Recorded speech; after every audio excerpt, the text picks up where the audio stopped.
the coming of Moshiach depend upon what we do? Or is it willy-nilly? He's going to show up when he wants to. There is a expression in Yeshayahu speaking about the messianic redemption, about which God says, "Be'itu achisheno," in its time I shall hasten it. So our sages point out it's a contradictory phrase.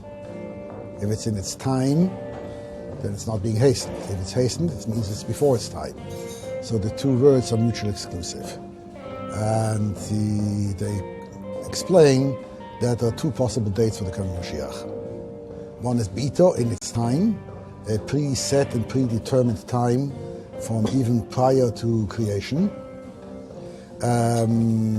later than which it will not happen. But you do not have to wait necessarily to that time. Achisheno, I will hasten it, means it's in your hands, it can happen literally any moment. Instantaneously.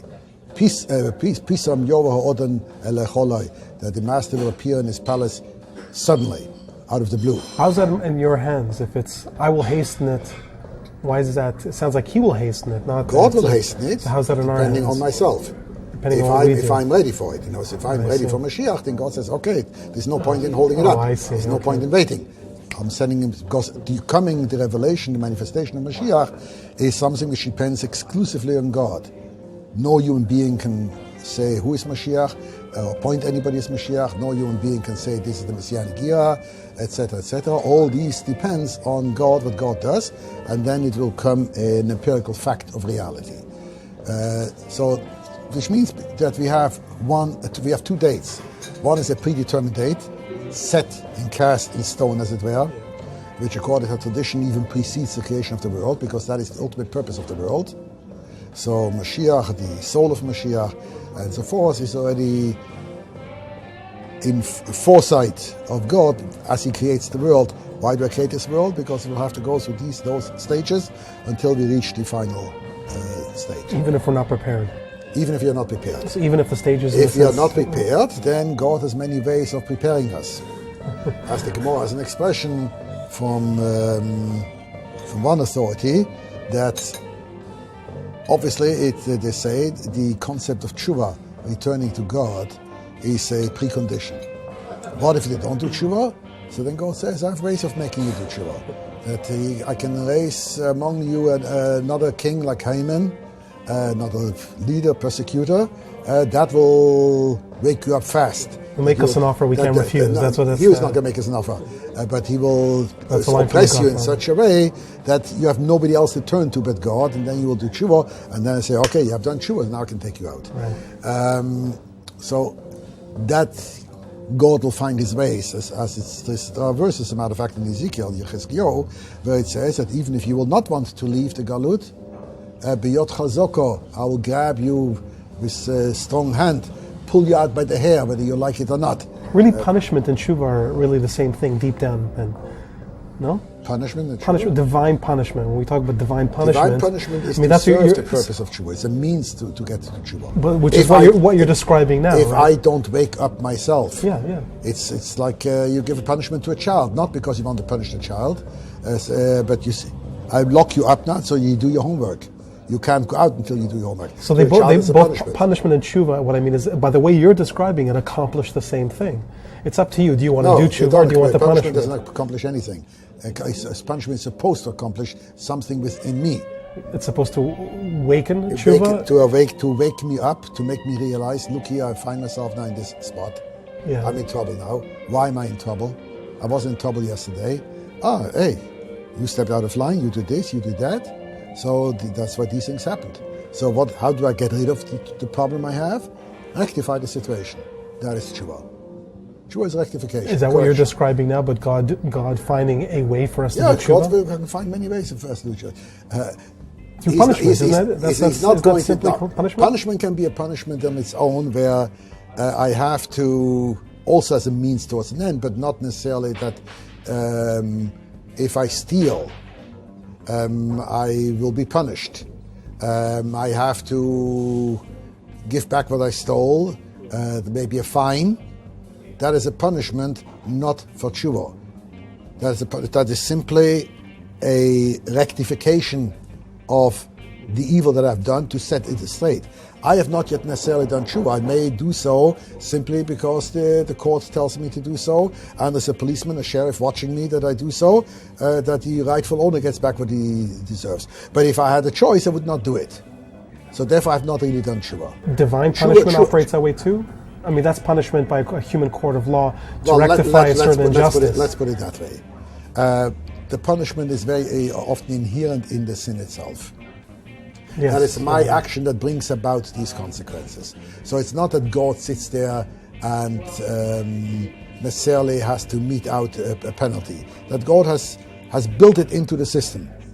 Like in the book of Numbers says, your sin will find you. If I wake up and I realize that I have brought my problems upon myself because of my misdeeds, then ideally, then this punishment will elevate me to an even higher level. Then it's not only I've rectified this particular misdeed, but I will now take precaution that such things will never happen again. Not because of the fear of punishment. Fear of punishment is not serving God. Fear of punishment is not fear of God. It's fear of punishment. It's fear of punishment.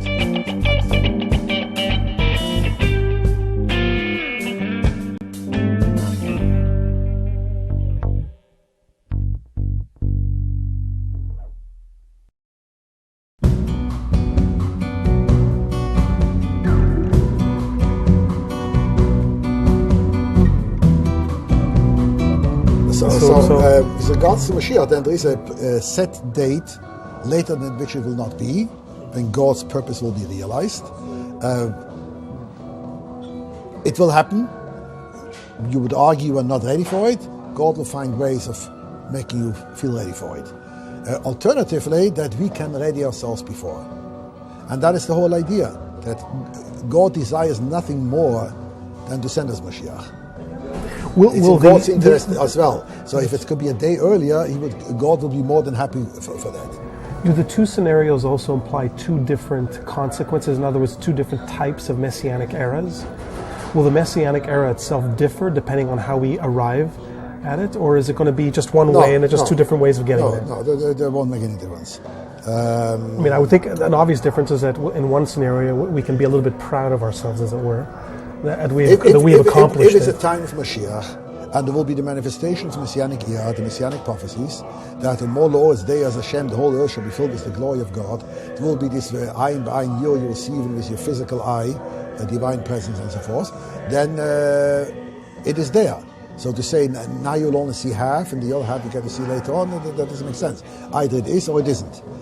So no, that would make any difference. But the fact that in one scenario we can be, I don't know if pride is the right word, but it's when something is done through our accomplishment, it's more ours in a sense than if it's to your accomplishment, was a natural or a divine event that was imposed upon us. Your accomplishment of mitzvahs that will bring the redemption cannot possibly lead to arrogance. That's the very opposite of it. Right, no, not because arrogance. If I realize... But something like pride, or the opposite of shame, whatever that isn't pride. No, on the contrary.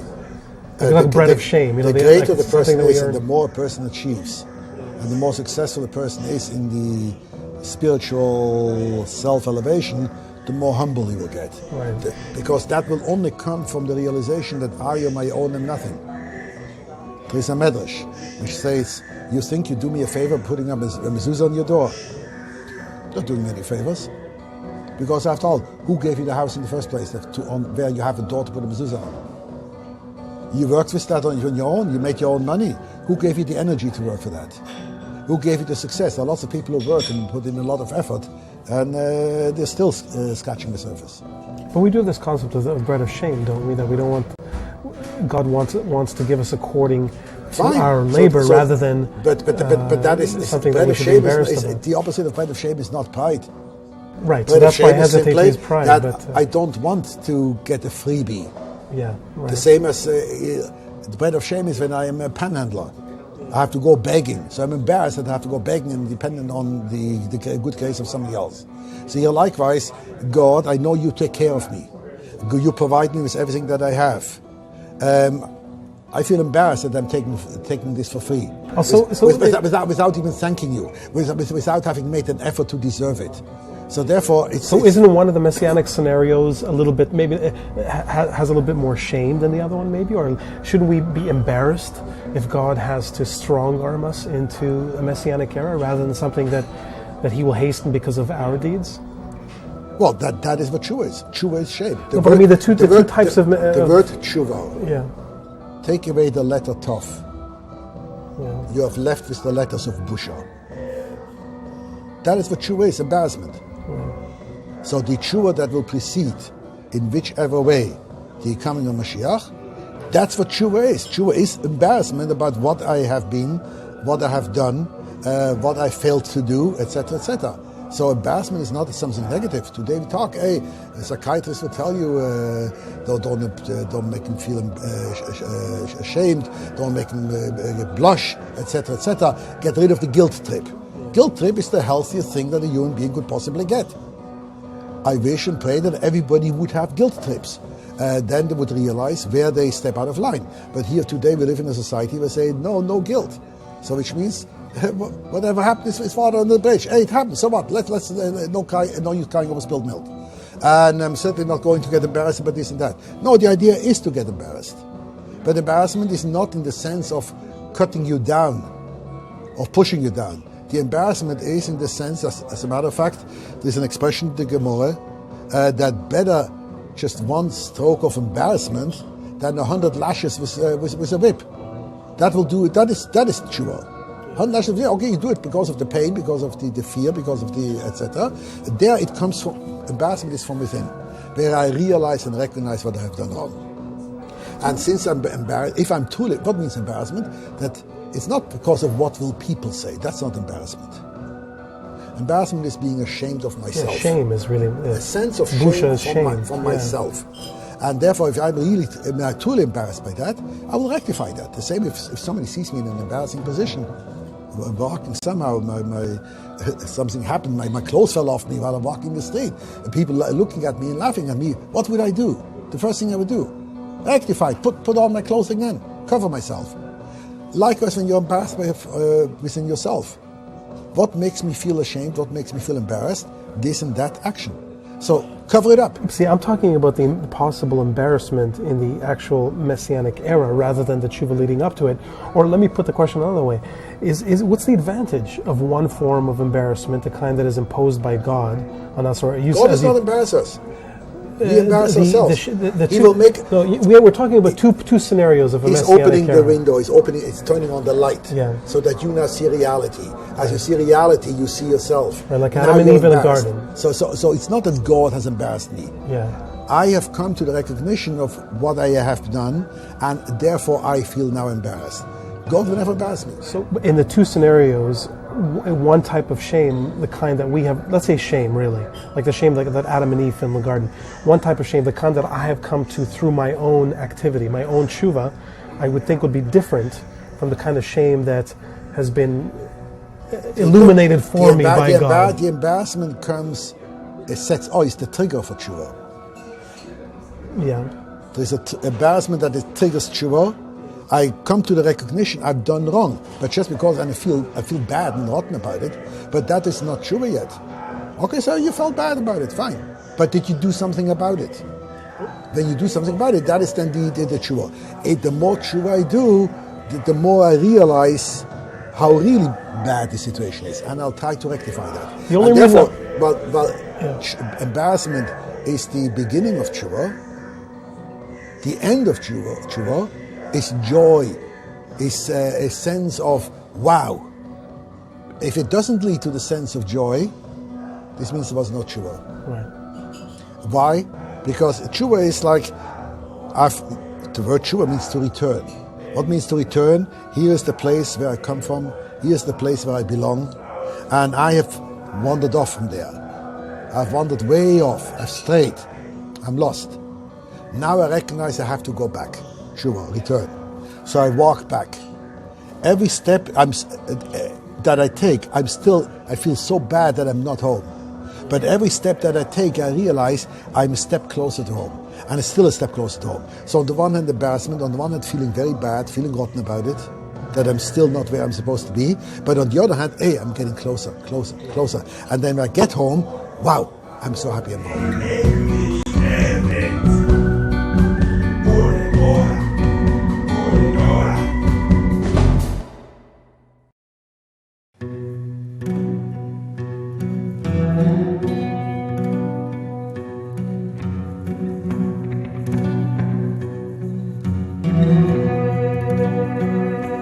Is one scenario preferable to the other? I mean, it seems like an obvious.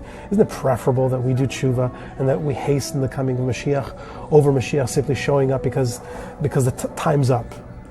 But if it is, but what's the difference? I mean, really, what is the difference? Why? What would be my motivation for wanting Moshiach to come here sooner? Is it just that I'll get to enjoy the the fruit of utopia a couple of days earlier, or a couple of years earlier, or is it that on a deeper level, the nature of the tshuva and therefore the nature of the whatever spiritual enlightenment I get? Why do you want to get home? Why do you want to get home? Is it simply because of the comfort? Is it simply because of the familiar surroundings, or is it's a completely different frame of mind? This peace of mind, I'm able to function there in a normal way, proper way, without any impediments. That is what messianic era is all about. That, like the Rambam puts it, Lo nisavu kol hachachomim v'aneviyim, and all places called Israel. All the Israel did not desire the messianic era, because then they will rule over the world, and then they will pick ready-made sandwiches from the trees, and they will be, or the way he puts it in another place, be riding on donkeys along the beachside, drinking wine all day, etc. It's one big beach party and so forth, because we don't have to worry about anything anymore. We don't have to worry about livelihood, don't have to worry about this, etc. Says no, that's not what they're looking forward to. Looking forward to, because then the external impediments will indeed be all removed, which will allow us to do what we really want to do deep inside, to devote ourselves to the knowledge of God, to try to figure out all the questions that troubled us when we were younger. Who am I? What am I? Where do I come from? What is it all about? Where is it all leading to? Etc., etc. And we got to run around whenever we asked those questions. So after a while we stopped asking them. Sometimes, for whatever reasons, we sit down and we meditate, what it's all about. And usually then it's also in a negative way, to find an excuse, to become despondent, to become depressed. It's useless, it's meaningless, etc., etc. But the questions are legitimate questions. And the questions are still in there. We ignore them after a while, or we use them as a cop-out to do other things. We answer them too quickly. When Moshiach will come, now we can concentrate on these questions. And guess what? Now you get answers. Now you will see, because the blinkers have been removed from your eyes. Things are opened up. That, like in the famous prophecy, more law is there as Hashem command me on Mechasim, the whole earth shall be filled with the knowledge of God. Eye by you, they will see eye to eye.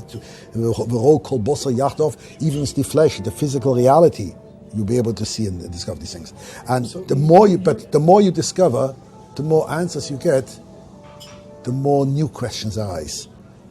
It's a pyramid. It's like an onion. You're peeling off one thing, and now comes another question. That will be the preoccupation messianic age. You're making the goal sound so attractive, but of course, why wouldn't we want to be there, right? But then it doesn't matter how we get there. It's an attractive goal, and either we will be thrown into that attractive goal simply because... No, we'll not be simply thrown into it. By time itself. No, the time is run out. That's what I say. God will then find, sometimes I can give you a treatment by saying, you just take this vitamin or take this particular medication, and hopefully it will cure this and will cure that. And if you don't, for example, I may tell you to go on a diet. Initially, I'm not going to throw the whole book of diet on you. Just stay away from sugar, stay away from so much salt, certain things. I'm gradually working you into it. You may do it or you may not do it. If you don't do it, and somehow the cholesterol has accumulated, the obesity has set in, etc., now you may require an operation. Now the operation, that's drastic. Now I can choose it right up front. I prefer the operation. But that's insane, because operation has all the complications that come with it, all the dangers that come with it. There's a simpler way. So that's how it is here. You can either go on a diet, a gradual diet, the way you should, or if that did not help, you did not rectify the situation on your own, well, now we are going to take you by force and we are going to give you the heavy operation. Okay, so the only difference is our benefit, or how we view it. No, because the only difference is, do we want to go through the pain and the dangers of the operation, God, or are we willing to do it? God is kind of stuck, quotation mark. What means he's stuck? This is the ultimate purpose. And I have already said that this is going to happen. So it's going to happen. God's will be done. The same as in my lifetime. I play a role in God's plans for the world and God's design. Yeah. I may not carry out necessarily my role, my function, that I have to contribute this part or that part. God will get his way anyway. Atzas Hashem Hisokum. The device of God, what God seeks, it's going to happen whether you like it or not. So Rabbis Marshavas Fish, I may have all different kinds of thoughts of my own. God will get it.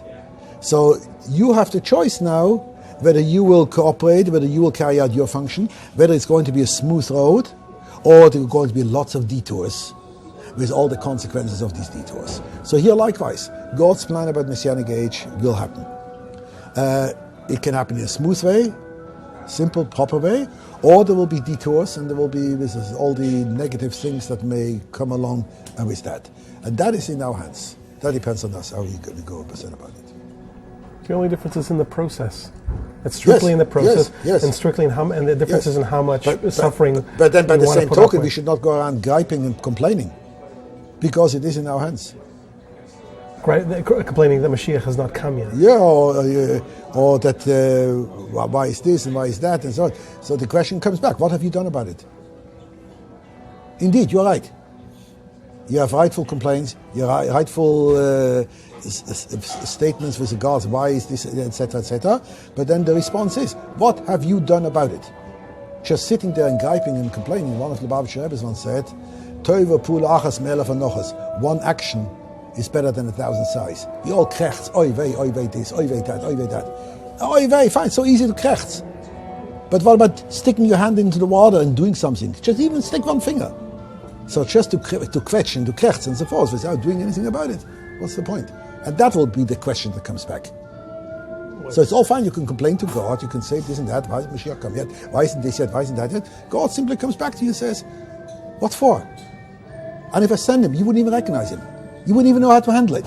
You don't know how to what to do with it. Or for that matter, if you really care, if you really sincerely care, what have you done about it?